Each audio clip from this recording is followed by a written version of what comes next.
Nadolig Llawen. I'm Sarah Woodbury, and today we're doing a walk and talk about Christmas in medieval Wales. Nadolig Llawen means Merry Christmas in Welsh. Nadolig is Christmas, and Llawen thus is Merry. So we want to wish that for everybody out there. Christmas was celebrated in medieval Wales. Maybe I should say that first off. It was a huge holiday. I think that there's been a lot of conversation about the pagan origins of Christmas, and certainly a lot of the trappings that we celebrate or we incorporate today, like Christmas trees, and gift giving, and feasting and all, is remnants of a pagan holiday, the solstice, the winter solstice. So when the Romans converted to Christianity, they pegged Christmas Day on December 25th and aligned it with the solstice. And in fact, some years, the solstice was actually on Christmas Day because of all the weirdness going on with the Roman calendar, which I don't need to go into. But fast forward, a bunch of 100 years, and we get to the medieval period, and the church at times thought that the holiday was a little too festive. But certainly in the 12th and 13th centuries, when I write, Christmas was a big holiday, one of the biggest, with Easter in the Christian calendar. And they would go to Mass, of course, because the focus was on the birth of Christ. But then they would have the presents and the feasting, and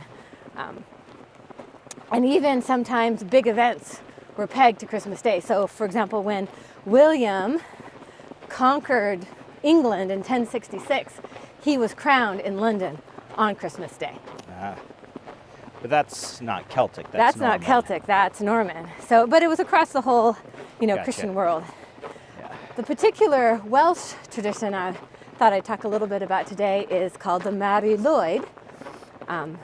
Lwyd is Welsh for gray. Mari has been translated to mare, so the gray mare. Though there's been conversation about Mari is actually also the Welsh translation of Mary, so the Virgin Mary. So there's this Christmas component, and there's a lot of discussion about what it actually means because nobody knows. But at the same time, the tradition does involve the skull of a dead horse. So what happens is that groups of men, and in tradition it would have been men, take the skull of a dead horse and they stick it on a stick or a pole, and they put ribbons on it and decorate it and have a sort of a white sheet hanging down to hide the pole and the person carrying it. Yep. And then they go door to door in their village in a classic well-fashioned singing to the homeowner. So they arrive at the doorstep and they sing to the homeowner asking for entry, and then it's the homeowner's responsibility to sing back, denying them entry. And this game goes back and forth until somebody runs out of steam or gives up, very often with the homeowner giving way and allowing the people in to drink and have food and have a fun time. And then after a little while, they go on to the next house for this. Awesome. We know that this was practiced a lot in the 18th and 19th centuries.